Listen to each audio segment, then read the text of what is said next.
அழகே அழகு சீரியலில் இனி அடுத்ததாக என்ன நடக்க போகுது அப்படின்னு ப்ரெடிக்ஷனாக பார்க்கலாம் வாங்க.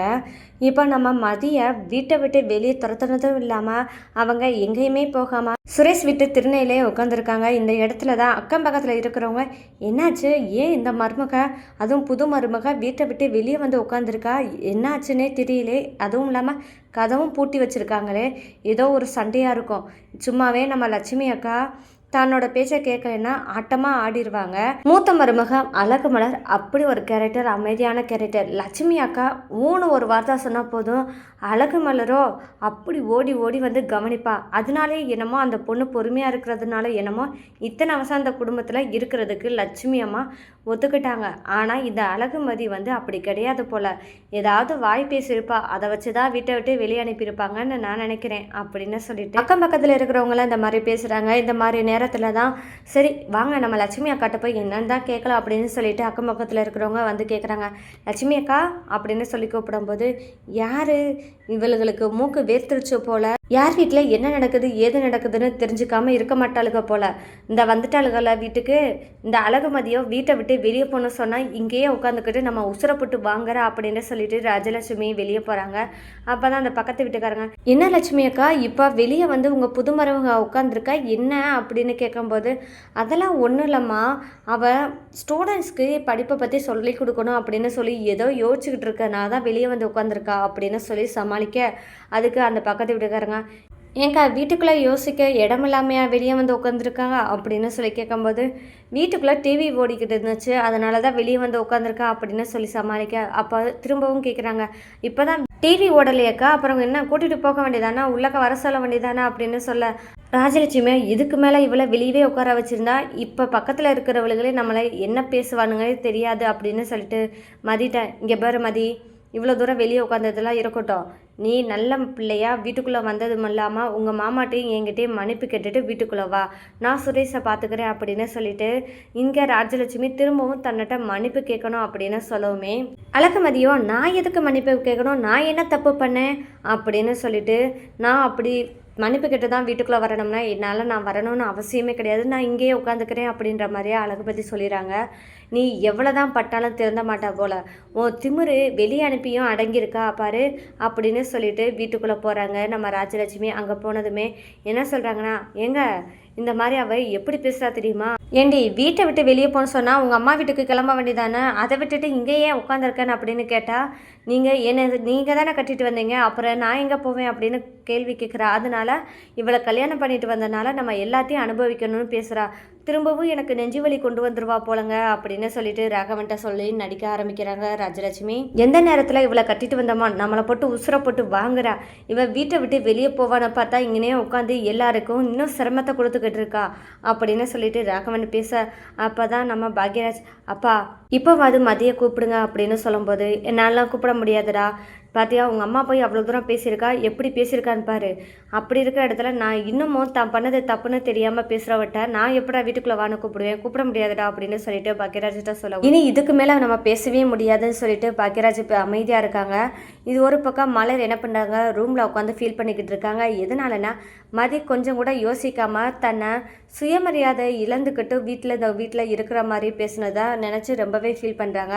அப்போ அந்த நேரம் தான் பாக்யராஜ் உள்ளே வந்ததுமே, மலரே மதி ஏதோ ஒரு விரக்தியில் பேச தெரியாமல் பேசிட்டா, அதெல்லாம் எதுவுமே எடுத்துக்கிறாத அப்படின்னு சொல்லும்போது மலர் என்ன சொல்கிறாங்கன்னா, எப்படிங்க என்னை பார்த்து அப்படி பேசுவா, நான் சுயமரியாதையை இழந்துட்டு தான் இந்த வீட்டில் உட்காந்துருக்கேன்னு சொல்லிட்டே பேசுகிறா, எல்லாத்தையும் விட்டு கொடுத்துட்டு உட்காந்துருக்கேன்னு பேசுகிறாளே, நான் சுயமரியாதை இல்லாதவளாங்க அப்படின்னு சொல்லிட்டு பாக்யராஜ்கிட்ட மலர் கேட்குறாங்க.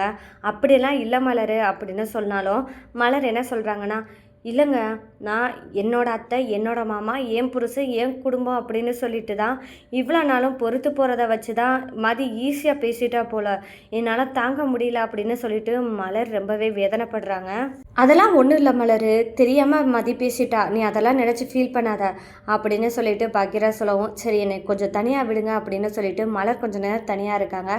இந்த நேரத்தில் தான் இங்கே ராஜலட்சுமி கதவை தட்ட ஆரம்பிக்கிறாங்க. கதவை தட்டும் போது தான் திறந்து பார்த்தா அப்போ ஒரு வார்த்தை சொல்கிறாங்க, என்ன மலரே, இது நாள் வரைக்கும் மதி பாவம், அது பாவம், இவங்க பாவம், இப்படி அப்படின்னு பேசிட்டு மதிக்கு சப்போர்ட் பண்ணிக்கிட்டு இருந்தா, ஆனால் இப்போ பார்த்தா எப்படி உன்னையவே எதிர்த்து பேசிட்டாளா அப்படின்னு சொல்லி கேட்கும்போது தான் எதுவுமே பதில் சொல்ல முடியாமல் மலர் இருக்கிறாங்க. இந்த இடத்துல இன்னொன்றும் நடக்க ஆரம்பிக்குது.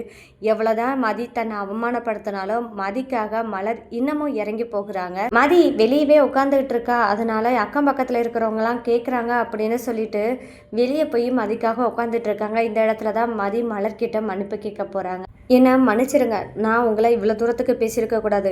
சுயமரியாதை இல்லாமல் நீங்கள் இருக்கீங்க அப்படின்னு சொன்னதை நான் தப்பு தான்.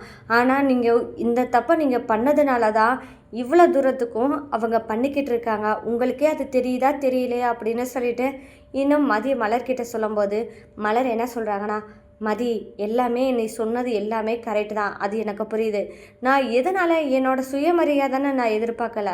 அந்த இடத்துல என்னோட அத்தை, என்னோட மாமா, என்னோட குடும்பம் அப்படின்னு சொல்லி நினைக்கிறதுனால தான் எல்லா இடத்துலையும் பொறுத்து போனேன்.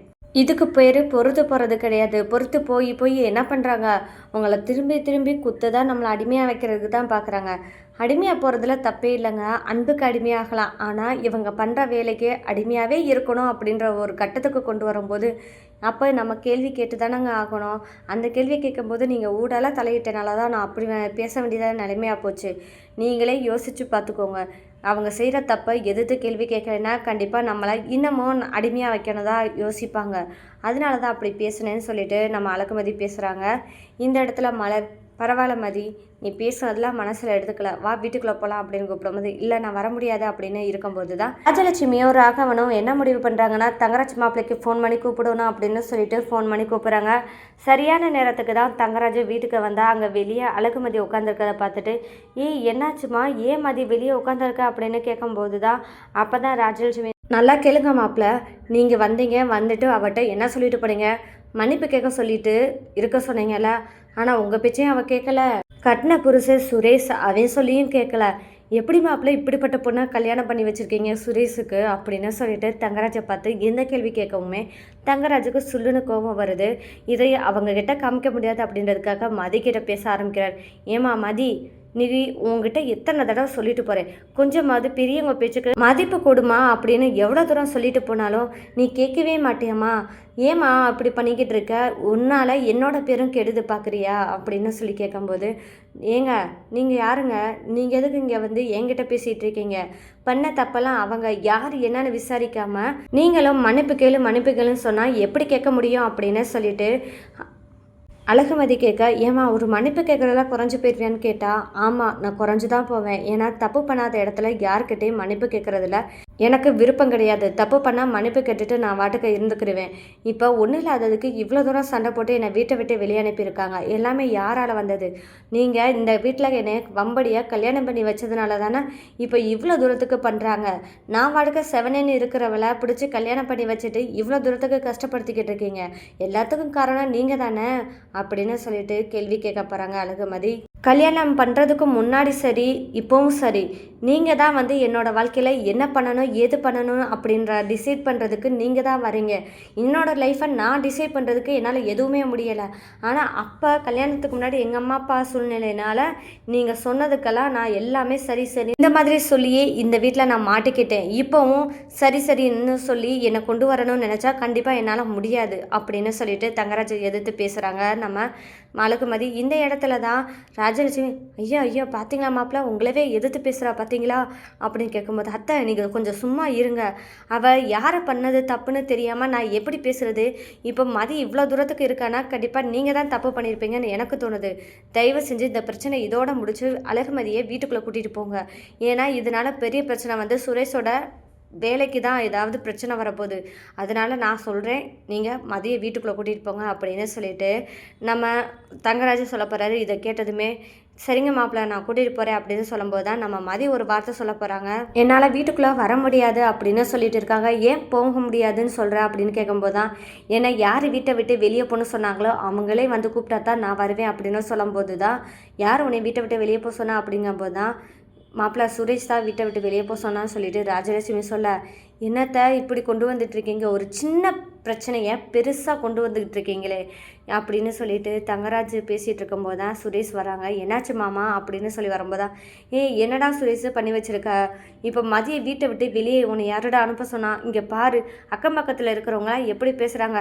இப்போ நான் இவளை கல்யாணம் பண்ணி வச்சுட்டேன், வச்சது மட்டும் இல்லாமல் இப்போ இந்த பொண்ணுக்கு எந்த கஷ்டம் வந்தாலும் தங்கராஜ் பார்த்து வச்ச பொண்ணை பாரு எப்படி இருக்கா அப்படின்னு தான் என் பேர் தான் கேடும். நீங்கள் அந்தளவுக்கு தான் நடக்கிறீங்க அப்படின்னு சொல்லி கேட்கும்போது, இல்லை மாமா அப்படிலாம் இல்லை. என்னடா அப்படிலாம் இல்லை, இந்த வீட்டை விட்டு வெளியே உட்கார வச்சுருக்கீங்களே, அப்படி இருக்கும்போது என்னத்தானே பேசுவாங்க, நீங்கள் பண்ணுற ஒவ்வொரு விஷயத்துலேயும் என்னை தான் கொண்டு வருவாங்க. தயவு செஞ்சு மாமாவுக்கு மரியாதை கொடுக்குறேன்னா வீட்டுக்குள்ளே அழகு மரியாதை கூப்பிடு அப்படின்னு சொல்லும்போது சுரேஷ் சரிங்க மாமா நான் கூப்பிட்றேன் அப்படின்னு சொல்லிட்டு உள்ளவான்னு சொல்லி கூப்பிடவும் நம்ம அழகுமதி வீட்டுக்குள்ளே போக போகிறாங்க. ஆனால் இன்னும் இந்த பிரச்சனைகள் முடிய போகிறது கிடையாது.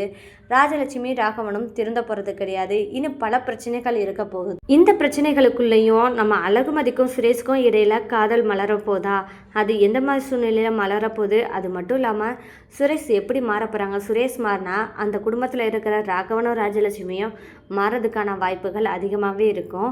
இது எப்படியெல்லாம் நடக்க போகுது அப்படின்றதாங்க இனி வர எபிசோடில் ட்விஸ்ட்டாக இருக்க போகுது. இந்த மாதிரியான சுவாரஸ்யங்களை நீங்கள் தெரிஞ்சுக்கணும் மறக்காமல் நம்ம சேனலை சப்போர்ட் பண்ணி ஆதரவு தெரிவிங்க. மீண்டும் சந்திப்போம்.